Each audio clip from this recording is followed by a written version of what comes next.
When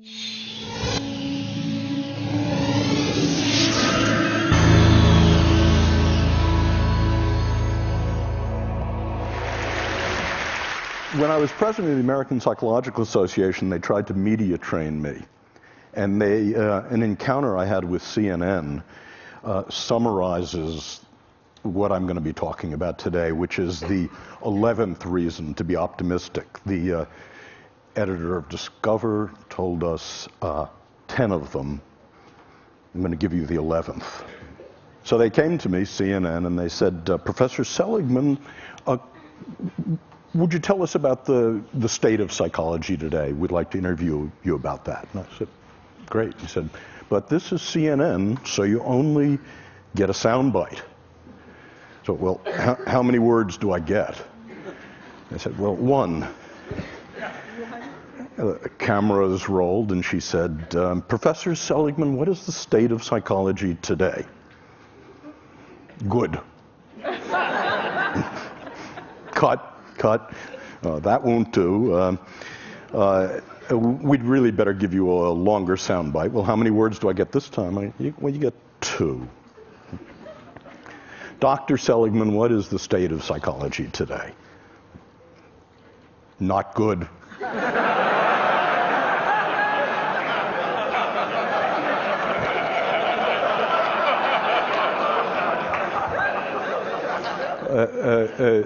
Look, Dr. Seligman, we can see you're really not comfortable in this medium.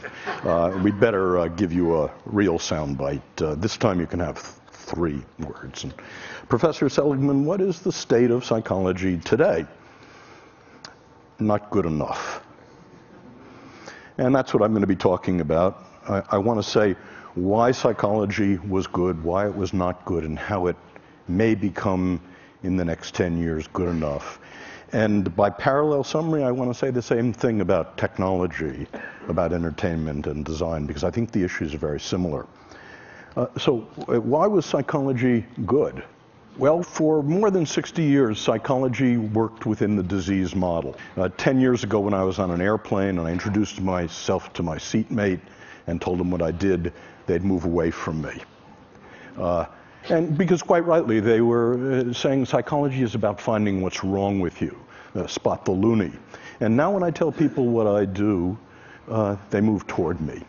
And what was good about psychology, about the $30 billion investment NIMH made, about working in the disease model, about what you mean by psychology, is that 60 years ago, none of the disorders were treatable. It was entirely smoke and mirrors. And now 14 of the disorders are treatable, 2 of them actually curable.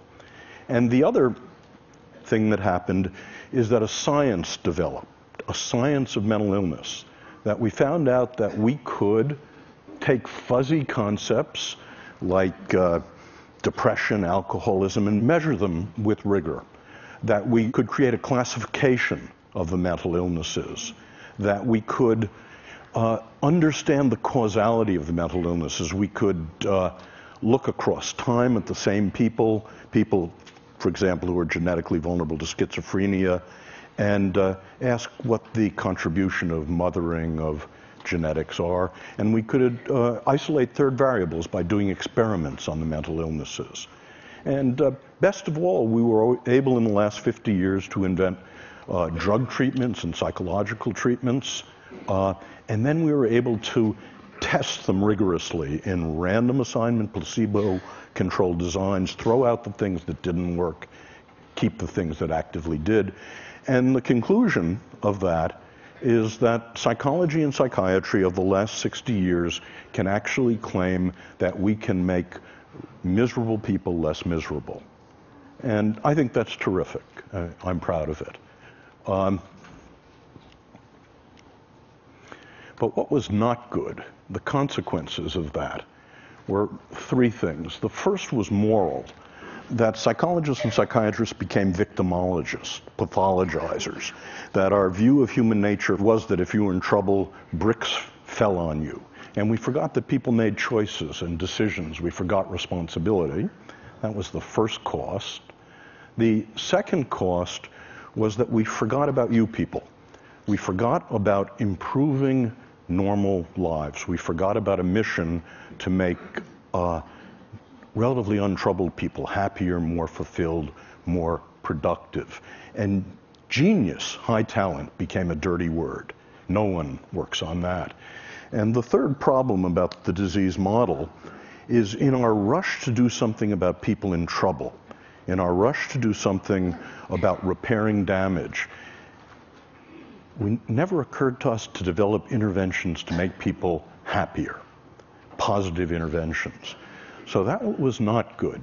And so that's what led people like Nancy Etkoff, Dan Gilbert, Mike Csikszentmihalyi, and myself to work in something I call positive psychology, which has three aims.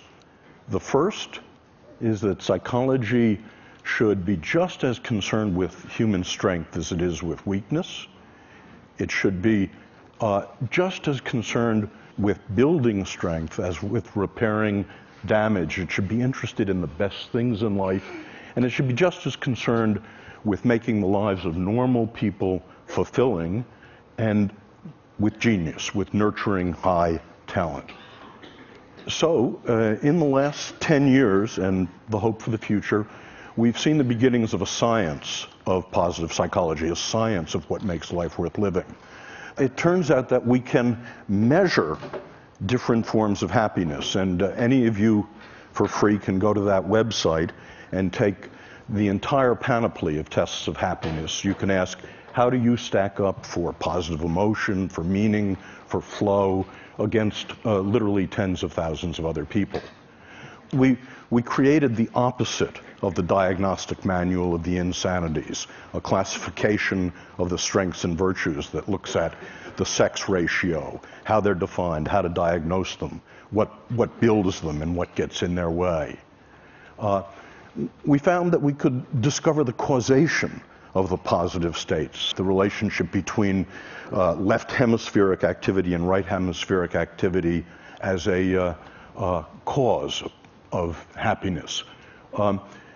I've spent my life working on extremely miserable people, and I've asked the question, how do extremely miserable people differ from the rest of you? And starting about 6 years ago, we asked about extremely happy people, and how do they differ from the rest of us? And it turns out there's one way, very surprising, they're not more religious, they're not in better shape, they don't have more money, they're not better looking, they don't have more good events and fewer bad events. The one way in which they differ, they're extremely social. They don't sit in seminars on Saturday morning. They don't spend time alone. Each of them is in a romantic relationship, and each has a rich repertoire of friends.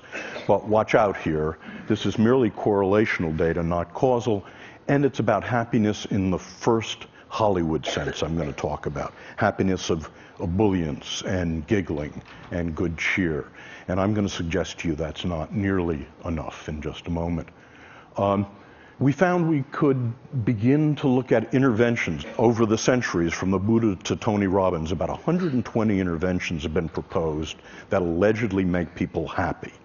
And we find that we've been able to manualize many of them, and we actually carry out random assignment efficacy and effectiveness studies. That is, which ones actually make people lastingly happier. In a couple of minutes, I'll tell you about some of those results. But the upshot of this is that the mission I want psychology to have, in addition to its mission of curing the mentally ill, in addition to its mission of making miserable people less miserable, is, can psychology actually make people happier? And to ask that question, happy is not a word I use very much. We've had to break it down into what I think is askable about happy. And I believe there are three different, and I call them different because different interventions build them. It's possible to have one rather than the other. Three different happy lives.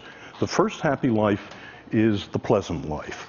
This is a life in which you have as much positive emotion as you possibly can, and the skills to amplify it. The second is a life of engagement, a life in your work, your parenting, your love, your leisure. Time stops for you. That's what Aristotle was talking about. And third, the meaningful life. So I want to say a little bit about each of those lives and what we know about them. The first life is the pleasant life.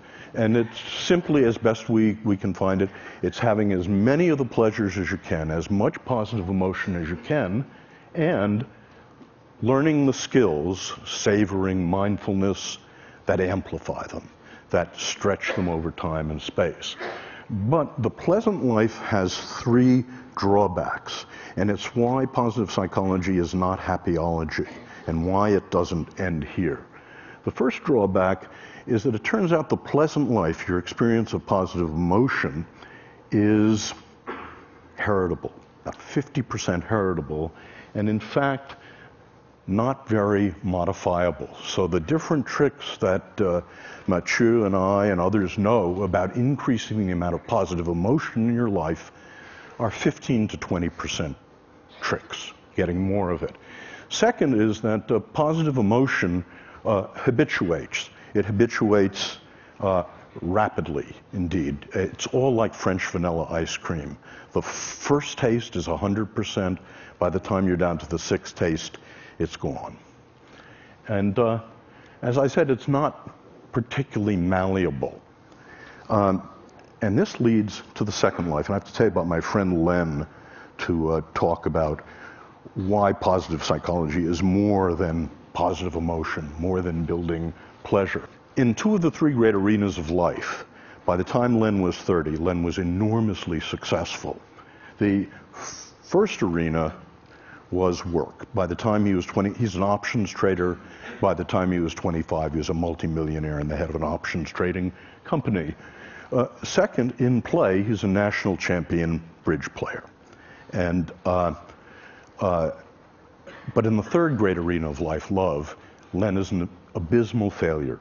And the reason he was that Len is a cold fish. Len is an introvert. American women said to Len when he dated them, "You're no fun. You don't have positive emotion. Get lost."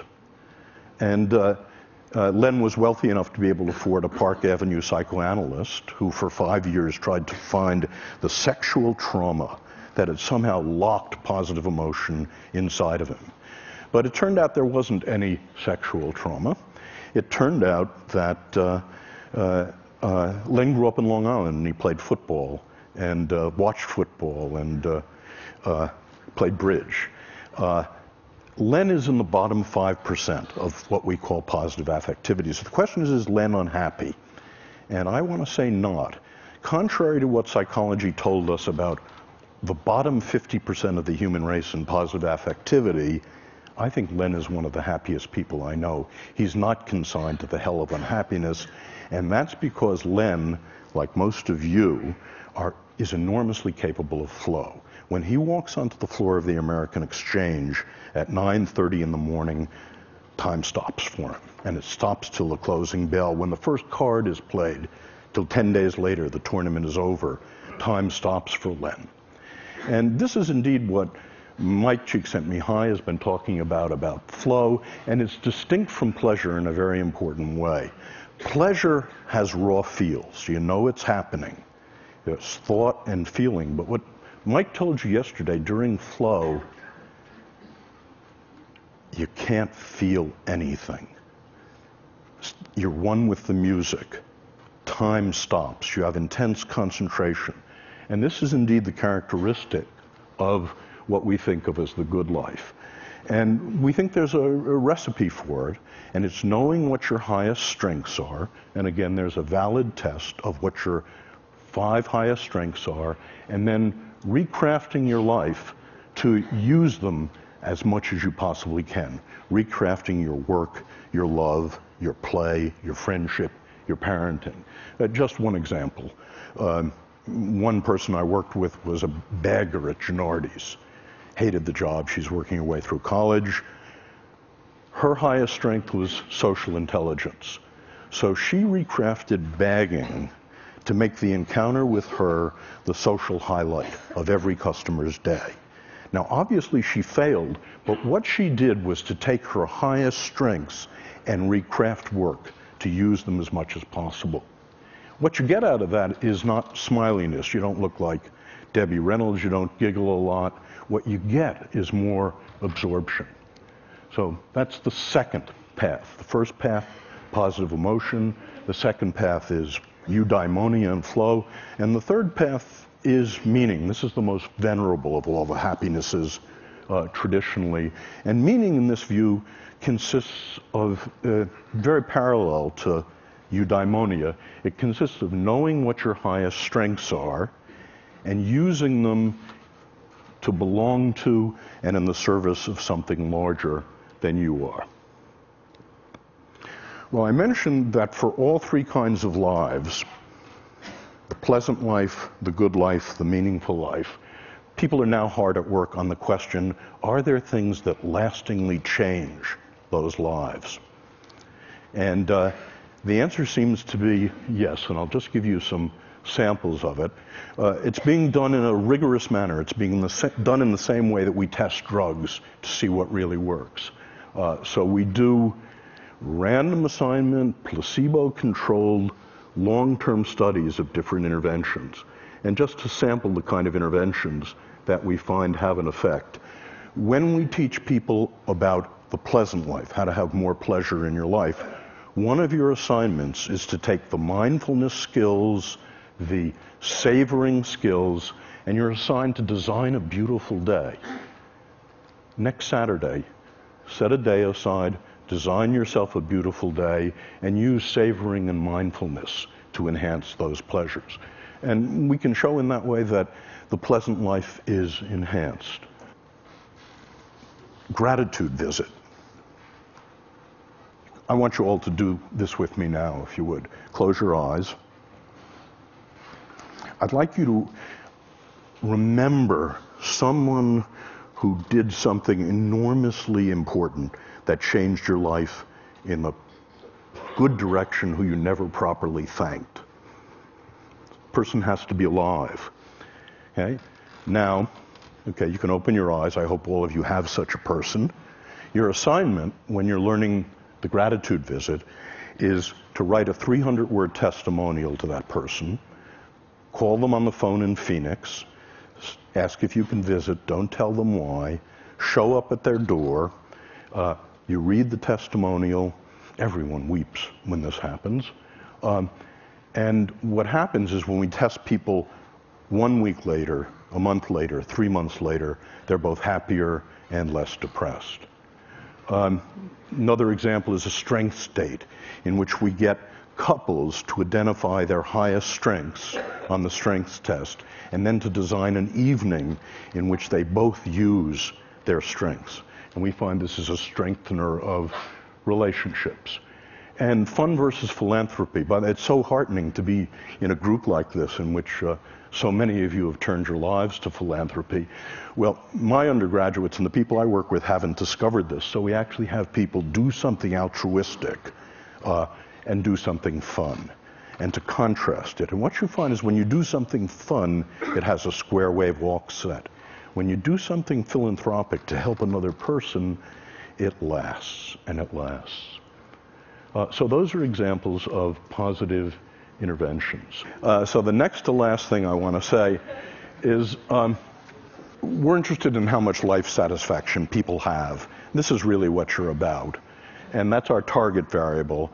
And we ask the question, as a function of the 3 different lives, how much life satisfaction do you get? So we ask, and we've done this in 15 replications involving thousands of people, to what extent does the pursuit of pleasure, the pursuit of positive emotion, the pleasant life, the pursuit of engagement, time stopping for you, and the pursuit of meaning contribute to life satisfaction? And our results surprised us. They were backward of what we thought. It turns out the pursuit of pleasure has almost no contribution to life satisfaction. The pursuit of meaning is the strongest, and this is the pursuit of engagement is also very strong. Where pleasure matters is if you have both engagement and you have meaning, then pleasure is the whipped cream and the cherry, which is to say the full life, the sum is greater than the parts if you've got all three. Conversely, if you have none of the three, the empty life, the sum is less than the parts. And what we're asking now is, does the very same relationship, physical health, morbidity, how long you live, and productivity follow the same relationship? That is, in a corporation, is productivity a function of positive emotion, engagement, and meaning? Is health a function of positive engagement, of pleasure, and of meaning in life? And there is reason to think the answer to both of those may well be yes.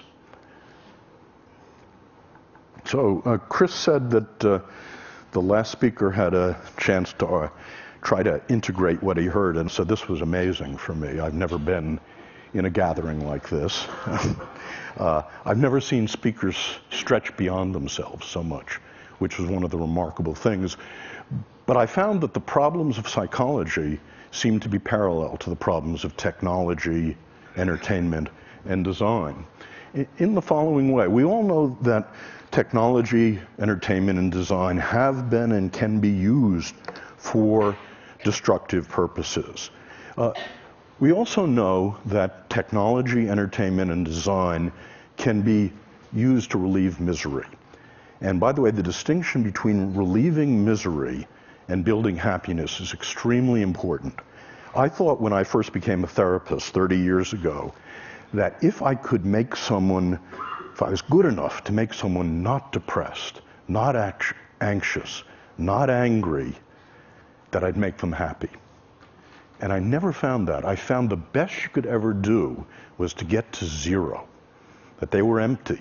And it turns out the skills of happiness, the skills of the pleasant life, the skills of engagement, the skills of meaning are different from the skills of relieving misery. And so the parallel thing holds with technology, entertainment, and design, I believe. That is, it is possible for these three drivers of our world to increase happiness, to increase positive emotion, and that's typically how they've been used. But once you fractionate happiness the way I do, not just positive emotion, that's not nearly enough. There's flow in life and there's meaning in life. As Laura Lee told us, design, and I believe entertainment and technology, can be used to increase meaning engagement in life as well. So in conclusion, the 11th reason for optimism, in addition to the space elevator, is that I think with technology, entertainment, and design, we can actually increase the amount of tonnage of human happiness on the planet.